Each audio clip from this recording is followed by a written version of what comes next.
Welcome to Global Citizen. My name is Malkah Nobrigot, and together with my colleague Ángel Jaramillo, we're going to be discussing international topics and national topics with an international dimension. Hi, Ángel. Hi, Malkah.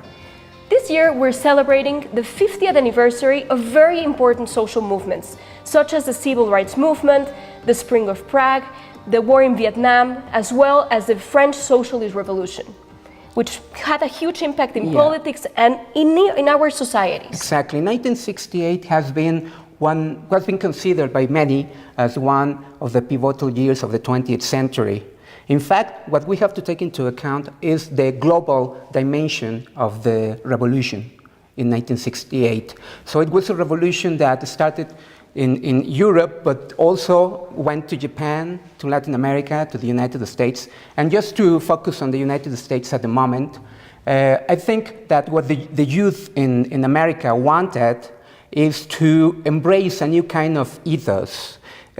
We can say that most of the population in America was against the Vietnam War, for instance.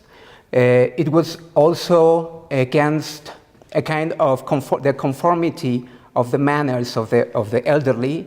And also in 1968 was very important because in that year, two important figures were assassinated, Martin Luther King and Bobby Kennedy. So it was a very important year for the United States. Also, it was a very important thing because there was the sexual revolution. People started thinking of other ways of viewing politics and society.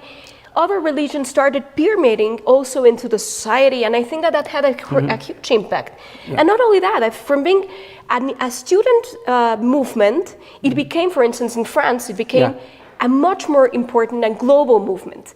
Not only that, the people joined this student movement and started asking for more social petitions, more freedoms, less repression. All these movements in France, in La Sorbonne and in Nanterre, were actually stopped or tried to stop with violence, which this is a common factor in many of these movements. Exactly. Such as the Spring of Prague, for instance. Yeah, there are certainly symbolic places like Berkeley in the United States, for instance, or Paris. And another important place was Prague, what is called the Prague Spring.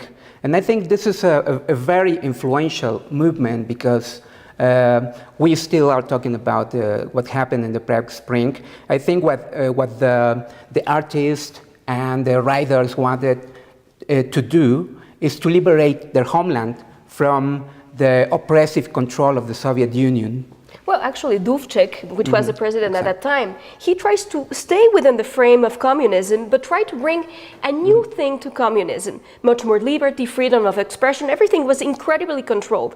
To our days, we cannot imagine how controlled the situation was with freedom of expression, with the social part of, with politics, with many things were incredibly controlled. And these movements try to open everything up, to make a huge change. The same in Cuba, the socialist revolution really went against everything and tried to put a new movement and a new option in the table for many people to view politics. That's the movement of the interesting 77. that the ethos of the 1968 was an ethos that was embraced not only by Western Europe and the United States, but also by Eastern Europe. So it's a kind of the movement of 1968 transcend the Cold War in a way. Well, one could argue that it was a form of transcending the dispute between the Soviet Union and the United States. Not only that, it was a movement that goes against the mass production of capitalism, but also a strenuous communism.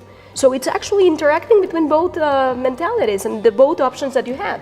And then comes the socialist movements as Cuba. Exactly. That brings a synthesis, something new to the table. Yeah. Another option for these Latin American countries. And I think that those are the things that we have to consider. And let's wrap this up and we'll be back in a second.